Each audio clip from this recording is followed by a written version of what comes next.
আজকে আমরা ল্যাকেসিস ঔষধের দুইটা গুরুত্বপূর্ণ লক্ষণ বা একক অদ্ভুত পিকুলিয়ার লক্ষণ নিয়ে আলোচনা করব। যে লক্ষণ দুইটা বোঝার জন্য বা জানার জন্য রোগীকে কোনো প্রশ্ন করতে হবে না, অর্থাৎ কিনা রোগীকে প্রশ্ন করা ছাড়াই রোগীকে অবজারভেশন করে বা পর্যবেক্ষণ করে এই দুটো লক্ষণ আমরা বুঝতে পারবো।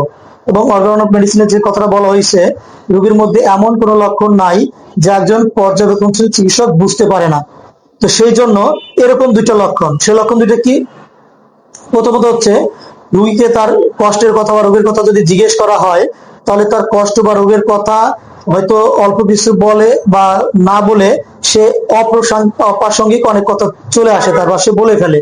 যেমন ধরেন, তার বাপের বাড়ি অনেক ধন সম্পদ আছে, তারা অনেক বড় চাকরি করে বা অনেক বড় ব্যবসায়ী, অথবা অনেক টাকা পয়সা আছে, ধন সম্পদ আছে, এরকম অনেক ধরনের কথা বলবে। তার ছেলে অনেক বড় বিশ্ববিদ্যালয়ে মানে পড়াশোনা করে বা খুব মেধাবী, অথবা সে অনেক বড় চাকরি করে, হয়তো তার স্বামী অত বেশি বড় চাকরি করে না, স্বামী অত গরিব, বাপের বাড়ি অনেক ধনী, এরকম অপ্রাসঙ্গিক অনেক কথা বলবে।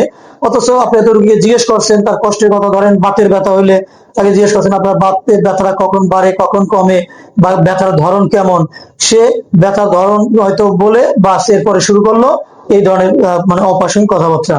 তো এই অপ্রাসঙ্গিক কথাবার্তা যখন বলবে, তখনই কিন্তু আমরা প্রথমত বুঝে নেব এটা ল্যাগেসিস যাবে, কারণ ল্যাগেসিস রোগী প্রসঙ্গ থেকে বিভিন্ন ধরনের অর্থাৎ ভ্যারাইটিস অপ্রাসঙ্গিক কথা সে বলে, এবং অত্যন্ত ঈর্ষা বা মানে অনেক ধরনের অহংকার মূলক সে কথাগুলো বলে, নিজেকে অনেক মানে গর্বিত বোধ করে অনেক ধরনের কথা বলে। আবার সে আরেকটা জিনিস আছে, সেটা হচ্ছে কথা বলার সময় বারবার জিভ বের করে। অর্থাৎ কিনা যদি সে কোনো লক্ষণ বলে, এই লক্ষণ বলার মধ্যে সে অনেকবার জিভ বের করবে। এই যে অনেকবার জিভ বের করা, যেহেতু ল্যাকেসিসের ওষুধ হচ্ছে সরু কুকু সাপের থেকে, এবং আমরা জানি সাপ বারবার জিভ বের করে, ঠিক এই রোগী কিন্তু বারবার জিভ বের করে। রোগীর মধ্যে এই যে বারবার জিভ বের করা এবং তার যে প্রসঙ্গ সেরে বিভিন্ন প্রসঙ্গে যাওয়া বা কথা বলা, তার রোগের দিকে হয়তো সে ফোকাস কম করে অন্যান্য কথা বলা, এই বিষয়গুলো আমরা যদি দেখি, তাহলে এই দুইটা লক্ষণে আমরা ল্যাকেসিস ওষুধ দেব।